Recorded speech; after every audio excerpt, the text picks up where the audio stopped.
Una sa lahat, gaya ng karamihan sa ating mga kapwa Pilipino, umaasa tayo na may mananagot, na may makukulong sa mga may sala sa flood control at iba pang malalaking uri ng korupsyon sa ating bansa.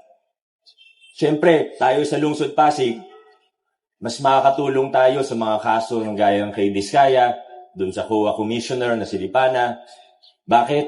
Dahil meron tayong personal at institutional knowledge tungkol doon. Kulang po kayo. Maligayang araw ni Andres Bonifacio. Happy birthday, Igat Andres Bonifacio. Congressman Roman, Vice Mayor Dodot, sa ating mga konsihal, sa lahat po ng mga kasama natin mula sa barangay, ating barangay officials, national and city government employees, civil society, non-government organizations, to our veterans and other groups present, sa mga nandyan sa gilid, sa ating mga scouts, sa ating kato. Akala ko sumasaludo kayo. Naarawan lang pala. Magandang umaga sa ating lahat. Sa mga panahon ngayon, marami pong nagtatanong sa akin, Mayor Vico, ano bang pwede kong gawin? Kumbaga, kung yung panahon ng katipunan, pwede ka sumali ng katipunan, pwede kang pwede mong ialay ang buhay mo para sa bayan sa pamamagitan ng katipunero sa pangunguna ni Gat Andres Bonifacio. Ngayon po, maraming nagtatanong sa akin, ano ba ako makakatulong? May pag-asa pa bang matigil tong malakihang korupsyon na nangyayari sa bayan natin, sa bansa natin? Ito pong sasabihin ko, alam kong misinterpret ng iba, pero sasabihin ko pa rin. Sana, yung mga, lalo na yung medyo madaling maniwala sa mga propaganda ay makinig hanggang dulo ng maigi. Una sa lahat, gaya ng karamihan sa ating mga kapwa Pilipino, umaasa tayo na may mananagot, na may makukulong sa mga may sala sa flood control at iba pang malalaking uri ng korupsyon sa ating bansa. Pare-pareho naman tayo, ang mayorya sa ating mga Pilipino, gusto nating makulong si Martin Romualdez, gusto nating makulong si Zaldico, at marami pa pong iba. Nandun na tayo Siyempre, tayo sa Lungsod Pasig, mas makakatulong tayo sa mga kaso ng gaya ng kay Diskaya, dun sa COA Commissioner na si Lipana. Bakit?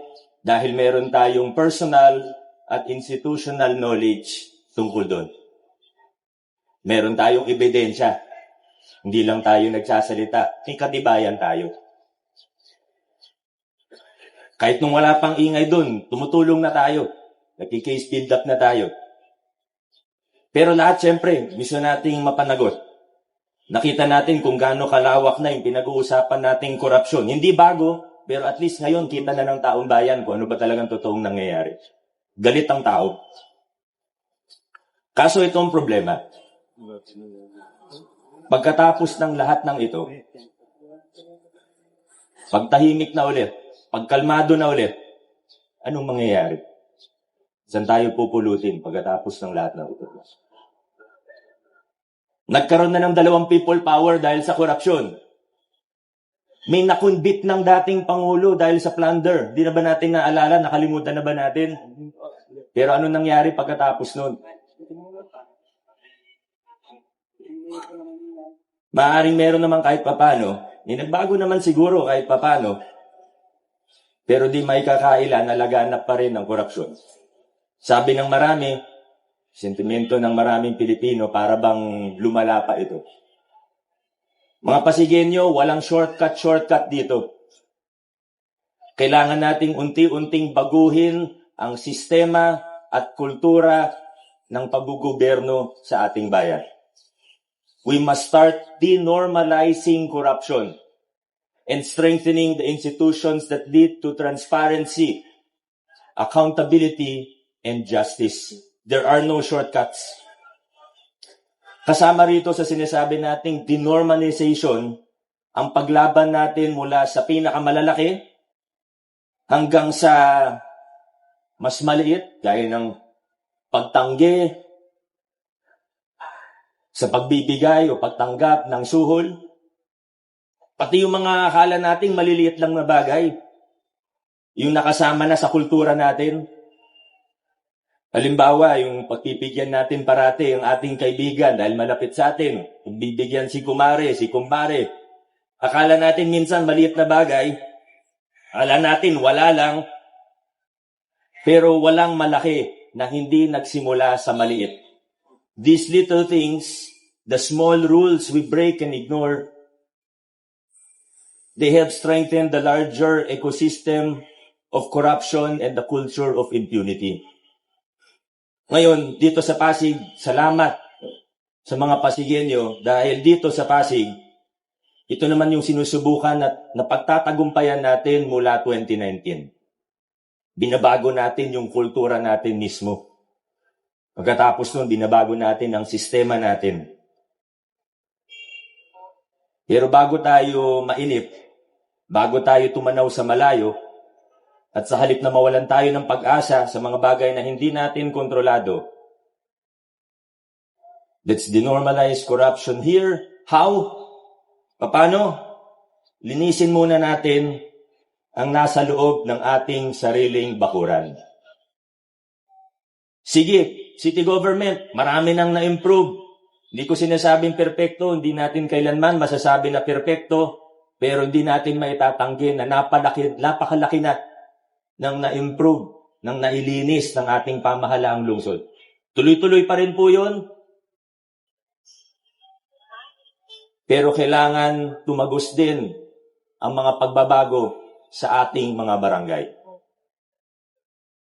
Marami na tayong mga barangay na nakikiisa dito sa mga malawakang pagbabago at paglilinis ng pamahalaan na ginagawa natin. Marami na po. May nakikita tayong mga maayos na barangay. Pero paiigtingin pa natin ang ating laban. Nag-uumpisa na po tayo. Sa tulong ng Sangguniang Panlungsod at ng iilang mga private complainant, meron na po tayong iilang konkretong hakbang. Mas natututukan na po natin ito ngayong pangatlong termino ko na. Barangay Rosario, Kapitan Eli de la Cruz has been preventively suspended for 60 days as we continue the investigation for the falsification of public documents tied to further allegations of corruption. Barangay Kalawaan, Kapitan Jess Gaviola has been preventively suspended for 60 days for a fake document related to procurement sa pagbili ng mga gamit o goods. Marami pang parating pa lang din. Balikan natin ang pinagsimulan nating tanong, yung tinatanong sa atin ngayon ng maraming tao. Anong magagawa ko? Anong magagawa natin bilang mamamayan? Tularan natin ang mga pribadong mamamayan sa mga kasong itong nabanggit na hindi lang sila nag-akusa, kundi naglakas loob sila upang maghanap ng ebidensya at formal na ireklamo ang nakita nilang mali sa kanilang barangay. At kami naman sa inyong Sangguniang Panlungsod, ginagarantisan namin na una, pakikinggan namin lahat. Pangalawa, susunod kami sa batas. Pangatlo, magiging patas kami. Ubusin ko ang political capital ko kung kinakailangan. Third term ko na naman. Di ako tatakbo sa 2028. Pagtutuunan ko lang ng pansin, magpo-focus lang ako kung saan ang tingin kong tama. Kasama ng ating sanggunian. Kasama ng ating mamamayan. Kaya hinihikayat ko po ang bawat isa. Samantalayin natin itong pambihirang pagkakataon na binigay sa atin ng Diyos at ng taong bayan para lumaban tungo sa pangmatagalang pagbabago sa ating lungsod. Hinihikayat ko ang bawat isa. Let us all do our part. From the smallest of things hanggang makarating tayo dun sa mas malalaki. When we live with integrity, when we break the culture of corruption and impunity, hinihikayat ko po ang bawat isa. Let us all do our part. Maraming salamat po at naway mabuhay ang diwa ng katitingan ni Andres Bonifacio, sa ating mga buhay.